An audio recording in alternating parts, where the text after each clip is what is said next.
Hello student, स्वागत है आपका आईसीटी वर्चुअल क्लासेस में। मैं हूं कविता, आपकी साइंस टीचर।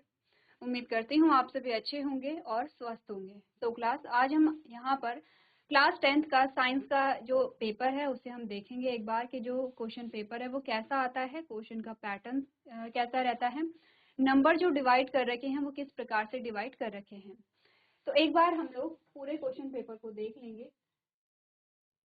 ठीक है, ये आपका क्या है, यहाँ पे सैंपल पेपर है और सैंपल पेपर में हम देखेंगे कि क्वेश्चन पेपर कैसे आते हैं। सैंपल पेपर आपका सेम होता है जैसा क्वेश्चन पेपर आता है। नंबर का जो पैटर्न है वो भी आपका सेम होगा। तो सबसे पहले हमें ये देखना है कि क्वेश्चन पेपर में सारे क्वेश्चन हम सॉल्व नहीं करने वाले हैं। जो आपके बायो के क्वेश्चन होते हैं हम उन्हें सॉल्व करेंगे। बाकी जो केमिस्ट्री और फिजिक्स का पोर्शन है वो आपके जो टीचर्स होंगे, केमिस्ट्री के टीचर्स और फिजिक्स के टीचर, वो वहाँ पे सॉल्व करेंगे। तो हमें देखना है पहले पैटर्न, उसके बाद हमें ये देखना है कि बायो के जो क्वेश्चन हैं वो कौन कौन से हमारे पास आते हैं और उसके बाद हम इस क्वेश्चन पेपर को सॉल्व करेंगे।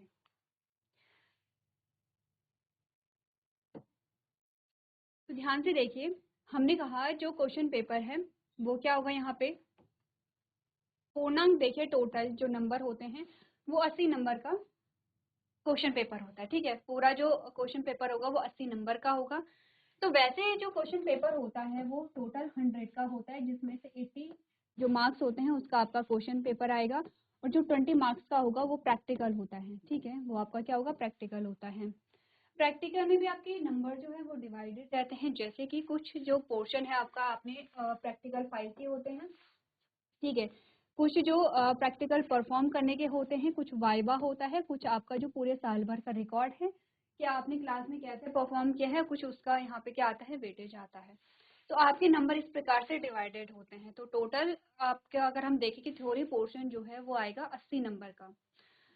इसमें हमने कहा कि जो क्वेश्चन आते हैं वो अलग अलग नंबर के आते हैं, जैसे कि आपको कुछ इंस्ट्रक्शन दिए जाते हैं यहाँ पे। ठीक है, और ये जो इंस्ट्रक्शन है कोशिश करेंगे आप कि आप घर से पढ़ करके जाएं तो ज़्यादा बेटर है यहाँ पे एक बार, क्योंकि जब आप वहाँ पे बैठे रहते हो तो इतना टाइम नहीं होता है कि आप पूरे क्वेश्चन पेपर में इंस्ट्रक्शन पढ़ें। तो आप घर से पढ़ करके जाएंगे और एक बार जल्दी से आप देख लेंगे कि कोई इंस्ट्रक्शन नया ऐड तो नहीं हुआ है। जो पुराने इंस्ट्रक्शन है वो आप पढ़ चुके होंगे, जो नया इंस्ट्रक्शन अगर आया है तो वहाँ पर एक बार आप लोग जल्दी से देख लेंगे। अब अगर आप घर से इंस्ट्रक्शन पढ़ के नहीं जाते हैं तो आपको पता नहीं होता है कौन सा क्वेश्चन कितने नंबर का है, किस प्रकार से क्वेश्चन आंसर्स करने हैं। क्योंकि आप पहली बार अगर एग्जाम में बैठ रहे हैं, जो बोर्ड एग्जाम है, तो आपको यहाँ का जो पैटर्न है वो समझ में नहीं आता है। अगर क्लास में टीचर्स ने आपको क्वेश्चन पेपर करवाया है और पैटर्न समझाया है तो बहुत अच्छी बात है। नहीं समझाया है तो एक बार आप लोग क्वेश्चन पेपर को उठा करके देखेंगे जो प्रीवियस ईयर क्वेश्चन आपके पास आते हैं।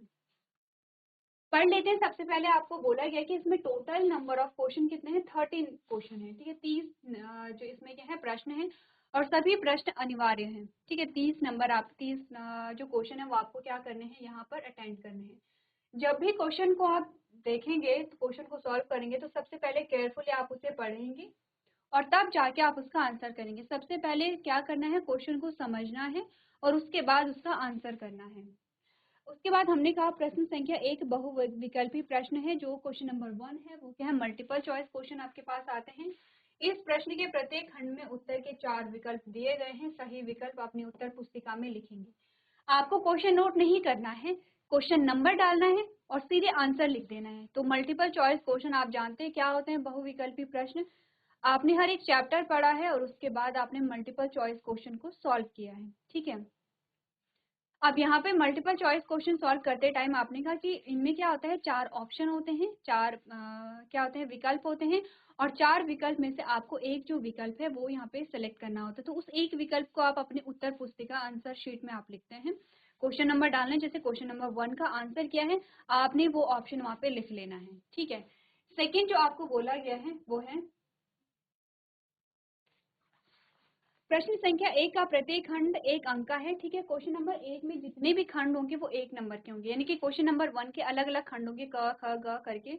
या फिर आपने कहा कि क्वेश्चन नंबर 1 में ही बहुत सारे अलग अलग क्या होते हैं, सेगमेंट आते हैं, वो सभी 1-1 नंबर के होंगे।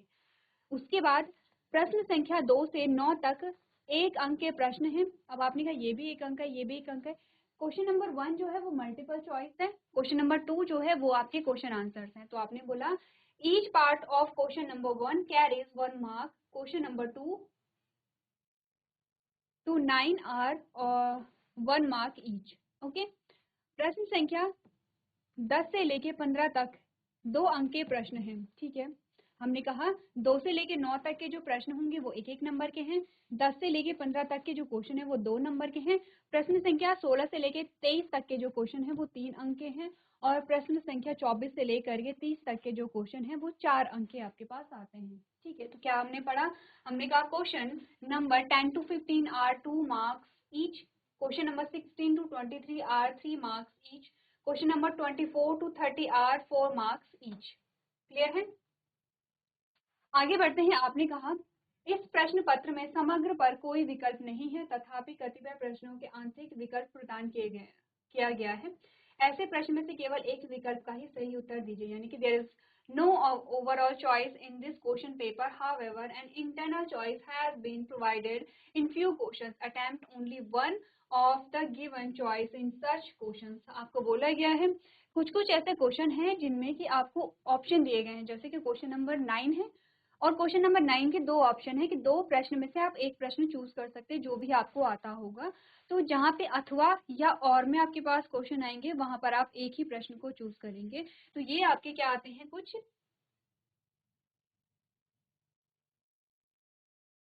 इंस्ट्रक्शंस आते हैं। एक बार आप लोगों को ये इंस्ट्रक्शन और ये जो पैटर्न है वो एक बार आप रीड करेंगे, सिंपली आपको रीड करना है।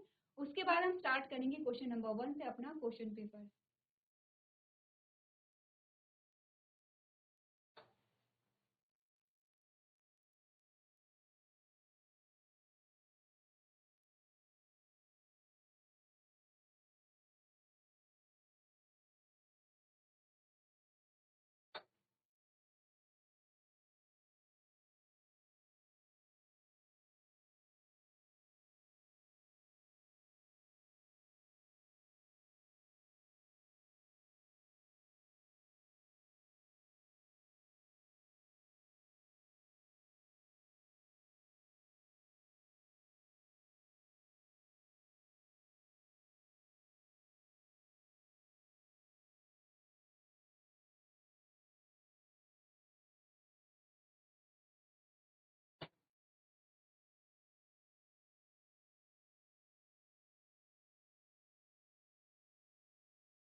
चलिए, तो आपने यहाँ पर सारे जो इंस्ट्रक्शन है वो पढ़ लिए होंगे। अब हम देखेंगे सबसे पहले कि हमारे पास कौन कौन से वो क्वेश्चन है जो बायो के क्वेश्चन है और जो हमें यहाँ पर क्या करने हैं, सॉल्व करने हैं। तो क्वेश्चन नंबर 1 है, ये क्वेश्चन नंबर के खंड आते हैं, ठीक है। क्वेश्चन नंबर 1 जो प्रत्येक इसका खंड होगा वो क्या होगा, 1 नंबर का होगा। तो पहला जो क्वेश्चन है वो आपका केमिस्ट्री का क्वेश्चन है, या सेकेंड भी आपका केमिस्ट्री का होगा। तो ग जो प्रश्न संख्या है उसमें देखेंगे, ये आपसे पूछा गया संकटकालीन हार्मोन कहलाता है, dash is called emergency hormone. ठीक है, अब यहाँ पे इमरजेंसी हार्मोन किसे कहते हैं, ये आपके पास क्वेश्चन आता है। ऑप्शन है pituitary, thyroxine, insulin and adrenaline. ठीक है, नेक्स्ट है जो घ वाला पोर्शन है जिसमें आपसे पूछा गया है भोजन का पूर्ण पाचन व अवशोषण कहाँ होता है, ये भी आपका बायो का क्वेश्चन है। ठीक है,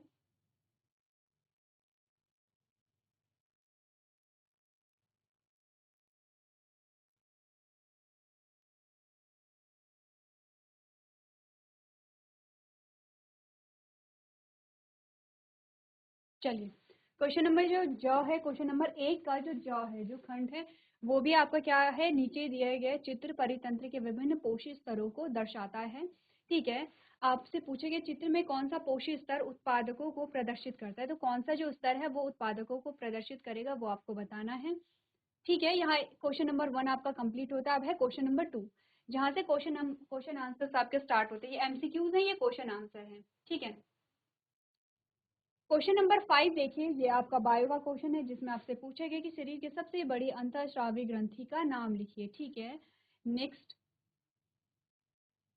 आपके पास जो क्वेश्चन आता है,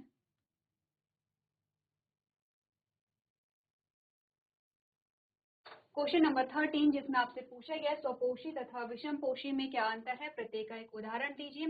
क्वेश्चन नंबर 14 अगेन आपके पास बायो का क्वेश्चन है जिसमें पादप ऊतक का नाम लिखिए जो भोज्य पदार्थों की परिवहन करता है, यानी कि फूड का ट्रांसपोर्ट करता है, और जल और खनिजों का क्या करता है, परिवहन करता है, यानी कि वाटर एंड मिनरल्स का क्या करेगा, यहाँ पे परिवहन करेगा।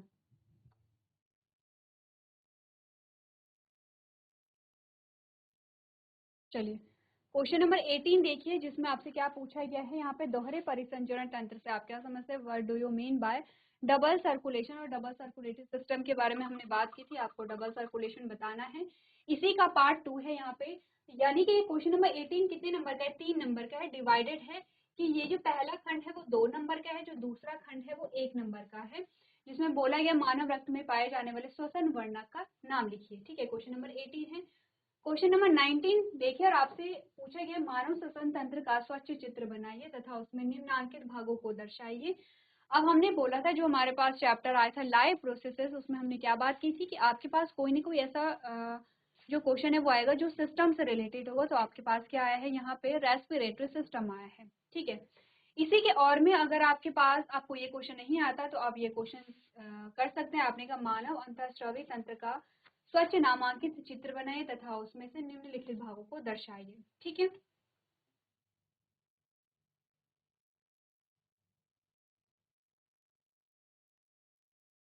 चलिए क्वेश्चन नंबर 23 देखिए, और 23 में आपसे पूछा गया जितने भी हम मार्क कर रहे हैं, जितने भी हम सर्कल कर रहे हैं वो आपके बायो के क्वेश्चन आते हैं।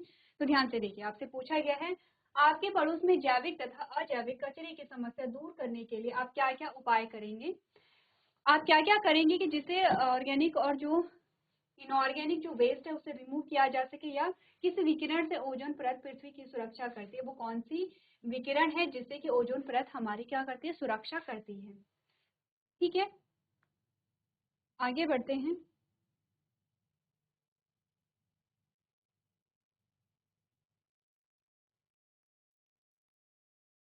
क्वेश्चन नंबर 26 देखिए, क्वेश्चन नंबर 26 जो आपके पास आता है वो कितने नंबर का है, यहाँ पे अलग अलग खंडों में है, 3 सेगमेंट है।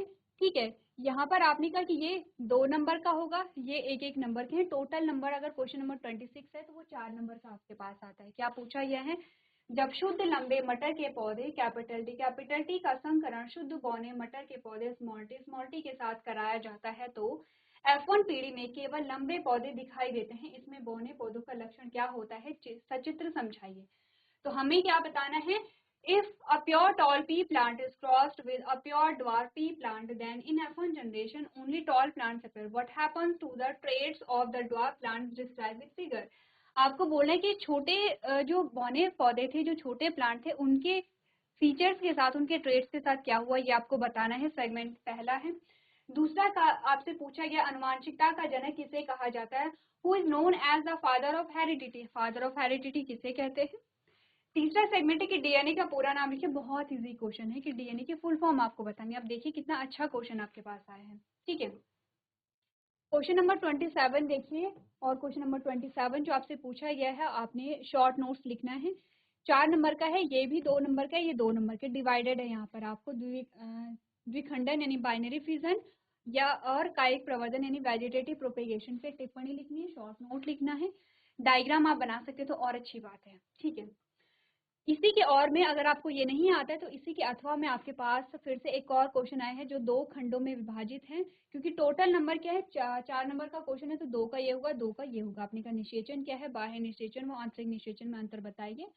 यानी क्वेश्चन क्या, what is fertilization, differentiate between external and internal fertilization. गर्भ निरोधन की कोई 2 विधियां बताइए, यानी कि write down any 2 methods of contraception, ठीक है। क्लियर है।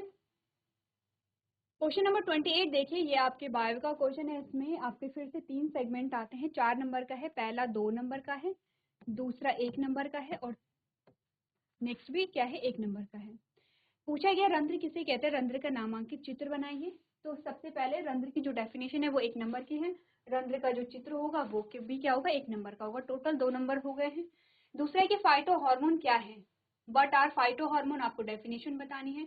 फिर है मानव शरीर में पित्त का भंडारण कहाँ होता है, where the bile is stored in human body, मनुष्य के शरीर में बाइल का जो संचय होता है वो कहाँ होता है, ठीक है। चलिए, ये आपका क्वेश्चन पेपर कंप्लीट होता है। अब आप देखिए कि आपके पास टोटल कितने क्वेश्चन आए हैं बायो के, या कितने नंबर के क्वेश्चन आए हैं, तो देखिए।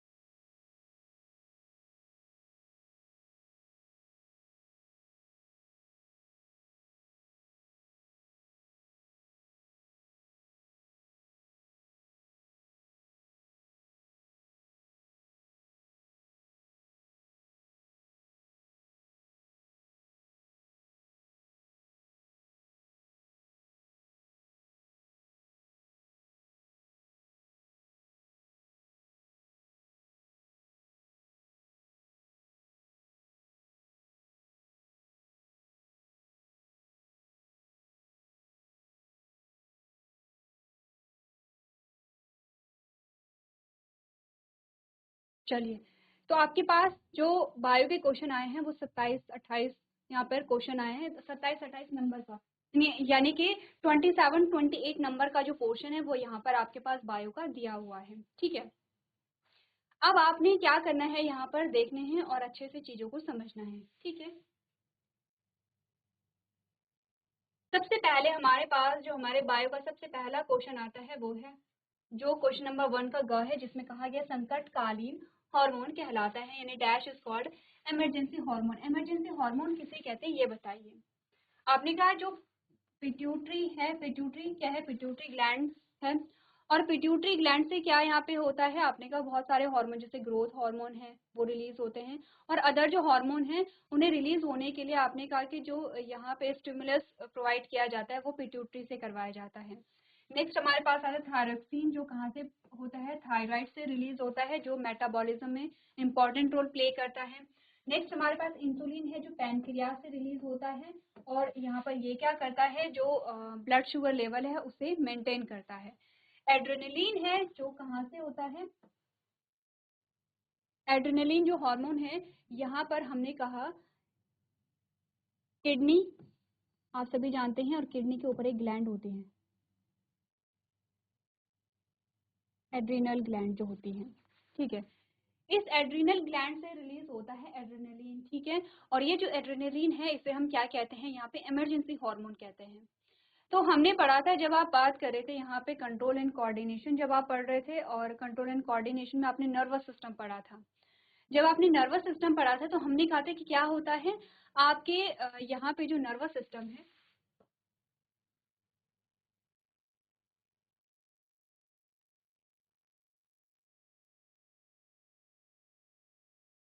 जो नर्वस सिस्टम है वो 2 भागों में हमने बोला था। कौन सा बोला था यहाँ पे, पहला हमारे पास आता है यहाँ पे central nervous system and peripheral nervous system. Peripheral nervous system में सिंपैथेटिक एंड पैरासिम्पैथेटिक 2 भागों के बारे में हमने बात की थी, ठीक है। सिंपैथेटिक जहाँ पर आपको सिंपैथी चाहिए होती है, जहाँ पर इमरजेंसी कंडीशन आती है, वहाँ पर ये वर्क करता है। इस कंडीशन में क्या होता है कि जब भी आप किसी ऐसी सिचुएशन में आते हैं कि आप डेंजर जोन में हैं, तब यहाँ पर क्या होता है कि आपके बॉडी में कुछ एक्टिविटीज यहाँ पे स्टार्ट हो जाती हैं। इस टाइम पे जो एड्रेनलिन है वो यहाँ पे रिलीज होने लगता है। एड्रिनल जो ग्लैंड है, यहाँ से क्या रिलीज होने लगेगा, एड्रिनलिन रिलीज होने लगेगा। इसके रिलीज होने से कुछ चीजें होती हैं, जैसे कि आपकी जो हार्ट बीट है वो इंक्रीज होने लगती है, जो आपकी रेस्पिरेटरी रेट है वो इंक्रीज होने लगता है, आपकी बॉडी में जो स्वेट है वो रिलीज होने लगता है, ठीक है, पसीना आने लगता है, स्वेट रिलीज होने लगता है। तो आपने कहा कि यहाँ पे फिर आपका जो ब्लड प्रेशर होगा वो भी क्या होता है, इंक्रीज होने लगता है। तो ये एक्टिविटी हमारे शरीर में होती है। ऐसा क्यों होता है, इमरजेंसी के टाइम पे, क्योंकि पूछा क्या गया है, इमरजेंसी हार्मोन। इमरजेंसी हार्मोन का मतलब है कि जब आप इमरजेंसी में होते हैं, इमरजेंसी कोई भी हो सकती है, आपने अचानक से कोई शेर देख लिया है, कोई आपको मारने भाग रहा है, कहीं से आपको बचना है किसी चीज से, ठीक है, किसी चीज को देख करके आप डर गए हैं, जब ऐसी कंडीशन आती है कि हम डेंजर में हैं, तब हमारी बॉडी की जो मैकेनिज्म है वो दो चीजों पे काम करती है, फाइट और फ्लाइट, ठीक है। पहली चीज तो ये है कि आपने कोई चीज देखी है और आप डर गए हैं, लेकिन आप क्या कर सकते हैं कि उससे लड़ सकते हैं। फॉर एग्जाम्पल कि आप चल रहे थे और आपके पीछे अचानक कोई कुत्ता पड़ जाता है, ठीक है, अब आप डर गए हैं, लेकिन आपके हाथ में डंडा है, ठीक है, और उस डंडे से आप उस कुत्ते को भगा सकते हैं, उस डॉग को आप क्या कर सकते हैं, डंडे से डरा सकते हैं, या फिर सेल्फ डिफेंस में उसे यूज कर सकते हैं।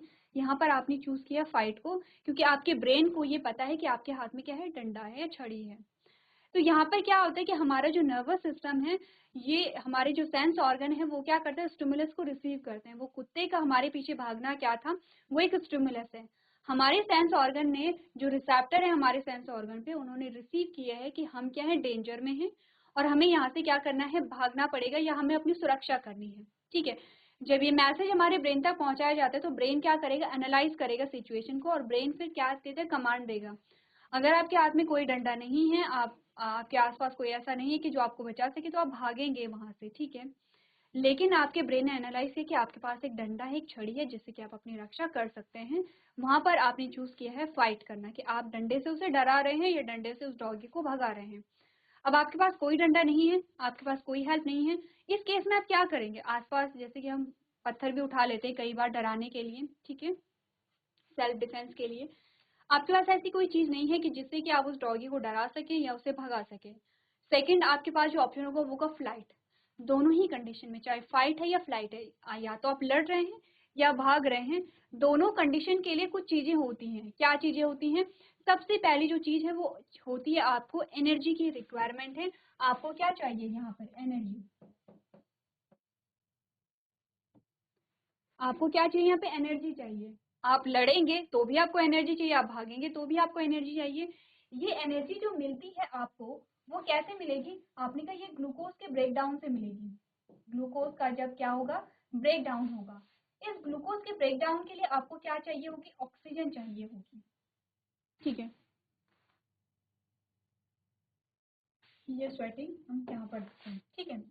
ऑक्सीजन आपको कैसे चाहिए होगी, जब आपकी रेस्पिरेटरी रेट क्या होगा, बढ़ेगा, तब आपको क्या मिलेगी, ज्यादा से ज्यादा ऑक्सीजन मिलेगी। आपको ज्यादा से ज्यादा ऑक्सीजन चाहिए, ताकि ज्यादा से ज्यादा ग्लूकोज का ब्रेक डाउन हो। ज्यादा से ज्यादा ग्लूकोज का ब्रेक डाउन होगा तो ज्यादा से ज्यादा एनर्जी मिलेगी, ज्यादा से ज्यादा एनर्जी मिलेगी तो ज्यादा से ज्यादा आप एक्ट कर पाएंगे, या ज्यादा से ज्यादा आप वहाँ पे एक्शन को जो है वो परफॉर्म कर पाएंगे, ठीक है। अब आपने कहा, जब यहाँ पे रेस्पिरेटरी रेट बढ़ा, आपकी श्वसन दर बढ़ी, आपने ज्यादा से ज्यादा सांस ली, तो ज्यादा से ज्यादा सांस आपने ली, ज्यादा से ज्यादा ऑक्सीजन आपके ब्लड में ऐड हो जाती है। जैसे ही आपके ब्लड में जो ऑक्सीजन जल्दी से ऐड होती रहती है, तो आपने कहा इतना ही इनफ नहीं है कि आपने ऑक्सीजन को इनहेल कर लिया है।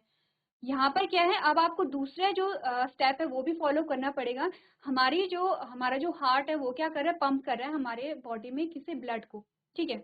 हमें ऊर्जा कैसे मिलती है, एनर्जी कैसे मिलती है, जब ऑक्सीजनेटेड ब्लड जो है वो हर सेल तक जाता है और हर एक सेल में ऑक्सीजन को प्रोवाइड करवाता है। ये जो ब्लड को पंप करने का काम है वो हमारा हार्ट करेगा। हमने कहा नॉर्मली 72 बार हमारा जो हार्ट है वो बीट करता है, या आपका जो हृदय धड़कता है वो 72 बार धड़कता है 1 मिनट में। लेकिन यहाँ पर हमें इमरजेंसी है, तो अब क्या है, हार्ट को ब्लड की सप्लाई जल्दी से जल्दी करनी पड़ेगी। तो आपने कहा रेस्पिरेटरी, जब रेस्पिरेटरी रेट बढ़ा तो आपने कहा हार्ट बीट जो है वो भी आपकी बढ़ जाती है। ठीक है, आपकी हार्ट बीट बढ़ गई है। हार्ट बीट का मतलब है कि आपका जो हार्ट है वो जल्दी जल्दी क्या कर रहा है, ब्लड को पंप करने लगा है, और जल्दी जल्दी जो वहाँ पर जो ब्लड है, ऑक्सीजनेटेड ब्लड है, वो आपकी बॉडी में सर्कुलेट होने लगा है। जब हार्ट बीट बढ़ती है आपकी, और जब हमारा हार्ट बहुत जल्दी जल्दी हार्ट को ब्लड को पंप करने लगता है, तो आपका क्या बढ़ेगा, ब्लड प्रेशर भी आपका इन्हांस होगा। ठीक है, क्या होगा, ब्लड प्रेशर भी आपका इन्हांस होगा, ब्लड प्रेशर बढ़ेगा। अब आपने कहा इसी के साथ साथ आपको स्वेटिंग भी होती है, आपको पसीना भी आता है, क्योंकि आपके बॉडी का टेम्परेचर भी तो बढ़ रहा है, आपको एनर्जी मिल रही है, और आप क्या कर रहे हैं, एक्टिविटीज कर रहे हैं, आपकी बॉडी का टेम्परेचर बढ़ रहा है, तो ये सारी चीजें बढ़ रही हैं। ये कब हुआ है, जब एड्रेनलिन यहाँ पे रिलीज हुआ है, इसीलिए हम इसे क्या कहते हैं, इमरजेंसी हार्मोन यहाँ पर कहते हैं। क्लियर है कि किसे इमरजेंसी हार्मोन कहा जाता है और क्यों कहा जाता है। तो आपको क्या करना है, अपना क्वेश्चन यहाँ पर नोट कर लेना है। चलिए आगे बढ़ते हैं और नेक्स्ट क्वेश्चन अपना देखते हैं। अगला जो क्वेश्चन हमारे पास आया है उसमें हमसे पूछा गया है कि भोजन का पूर्ण पाचन कहाँ पर होता है। ठीक है, यानी कि digestion and absorption of most of the food takes place in, कि भोजन का पूर्ण पाचन व अवशोषण कहाँ पर होता है। ऑप्शन है आमाशय यानी कि स्टमक, सेकेंड है क्षुद्रांश यानी कि स्मॉल इंटेस्टाइन, नेक्स्ट है वृद्रांत यानी कि लार्ज इंटेस्टाइन, और लास्ट है यकृत यानी कि लीवर। तो यहाँ पे भोजन का जो पाचन होता है और पूर्ण पाचन होता है वो हमने कहा स्मॉल इंटेस्टाइन में होता है, यानी कि क्षुद्रांश में होता है। ठीक है, इसके अलावा अगर हम कहें कि हमने कहा लीवर क्या है, एक ग्लैंड है जो कि डाइजेशन में क्या करती है, भाग लेती है। ये क्या है, एक ग्लैंड है। ठीक है, लार्ज इंटेस्टाइन जो है वो हमने कहा कि यहाँ पर क्या होगा, रीएब्जॉर्प्शन होता है वाटर का, और जो वेस्ट मटेरियल है वो क्या होता है, बॉडी से बाहर पहुंचाया जाता है। स्टमक में आपने कहा डाइजेशन की प्रोसेस कंटिन्यू रहेगी। स्मॉल इंटेस्टाइन जो है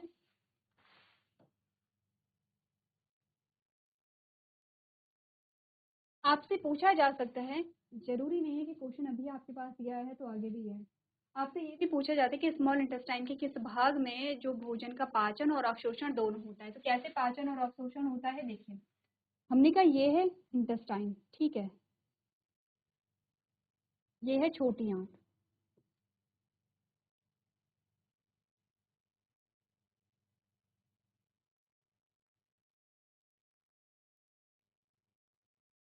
इस प्रकार से हमने कहा इसे हम कहते हैं विलाई,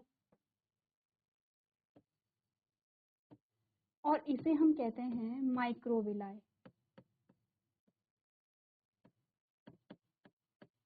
माइक्रोविलाई। चलिए अब यहाँ पर क्या हुआ, सबसे पहले हम पाचन को समझते हैं कि पूरा जो पाचन हो चुका है, कार्बोहाइड्रेट प्रोटीन एंड विटामिन जो है वो अपनी सिंपल फॉर्म में आ चुके हैं। कार्बोहाइड्रेट से ग्लूकोज बन गया है, प्रोटीन से यहाँ पे अमीनो एसिड बन गए हैं, और फैटी एसिड जो फैट है यहाँ पे वहां से फैटी एसिड एंड ग्लिसरॉल का फॉर्मेशन हो गया है। ये तो हुआ पाचन जो छोटी आंत में पूरा होता है। अब अवशोषण की बात आती है तो ये है पाचित भोजन, इस प्रकार से यहाँ पे पाचित भोजन होगा। और यहाँ पर क्या होती है, ब्लड वेसल्स होती हैं, ये आपकी क्या है, ब्लड वेसल्स हैं। यहाँ से ये अवशोषित हो करके कहाँ जाता है, ब्लड वेसल्स में ब्लड के साथ मिक्स हो जाता है, इसे हम क्या कहते हैं, अवशोषण कहते हैं। ठीक है, तो क्लियर है कि भोजन का पूर्ण पाचन और अवशोषण कहाँ पर होता है, छोटी आंत में होता है, छोटी आंत की विलाई और माइक्रोविलाई में होता है। चलिए आगे बढ़ते हैं और नेक्स्ट क्वेश्चन देखते हैं। क्वेश्चन नंबर 1 का जो है जिसमें पूछा गया, नीचे दिया गया चित्र परितंत्र के विभिन्न पोषक स्तर को दर्शाता है, यानी कि the diagram given below shows the different trophic levels. ये क्या करता है, अलग अलग ट्रॉपिक लेवल्स को दर्शाता है। क्वेश्चन क्या पूछा गया है, लेवल यहाँ पे 4 लेवल आपको बताए गए हैं। आपसे पूछा गया चित्र में कौन सा पोषक स्तर उत्पादकों को प्रदर्शित करता है, यानी कि which level shows the producer. आपको बताने हैं कि कौन सा लेवल प्रोड्यूसर्स को बताता है, प्रोड्यूसर्स को शो करता है। ऑप्शन वही आपके पास है, स्तर 1, 2, 3 एंड 4। प्रोड्यूसर्स को आप कैसे बताते हैं, आपने कहा यहाँ पर जो प्रोड्यूसर्स हैं, क्या वो, अगर हम लेवल 4 को देखेंगे तो लेवल 4 के जो ऑर्गेनिज्म है वो लेवल 3 वालों पे डिपेंड है, लेवल 3 वाले जो डिपेंड है वो लेवल 2 पे डिपेंड है, और लेवल 2 के जो जीव होंगे वो लेवल 1 पे डिपेंड है। क्या लेवल 1 किसी पे डिपेंड है, आपने कहा नहीं, क्योंकि ये कैसे हैं, ऑटोट्रॉप हैं।